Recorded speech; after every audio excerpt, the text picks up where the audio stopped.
So మళ్ళీ మీకు elections ఇప్పుడు ఈడ ఇప్పుడు మాగంటి గోపినాథ్ చనిపోయిండు కదా, దాని గురించి ఎలక్షన్లు. మేమైతే మాగంటి గోపినాథ్ భార్యకి వేస్తాం ఓటు.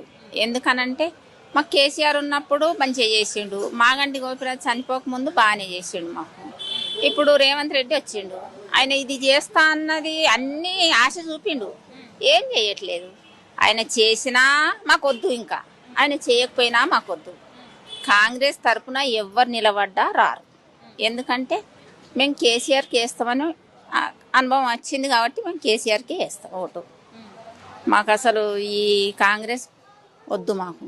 ఎందుకంటే ఏం చేస్తుండు, ఇప్పుడు అమ్మాయిలకు 2500 ఇస్తా అన్నాడా, అది ఇవ్వలేదు. బస్సు ఫ్రీ దేనికి పెట్టిండు ఆయన, దేని గురించి పెట్టిండు? ఎవరికో కొంతమందికి అవుతుంది, అందరికైతే అవ్వట్లేదు కదా. ఇంకేదో ఇస్తా అన్నాడు కదా, ఏమి ఇచ్చిండు? గ్యాస్ సిలిండర్ ఇస్తా అన్నాడు, ఇచ్చిండా? ఇయ్యలేదు. డబుల్ బెడ్రూమ్లు ఇస్తా అన్నాడు, అవి కేసీఆర్ కట్టించిన ఇల్లులు, అవి ఇవ్వడానికి కూడా ఆయనకు అంత బద్ధకం, లోపల లోపల అమ్మేసుకుంటుండు.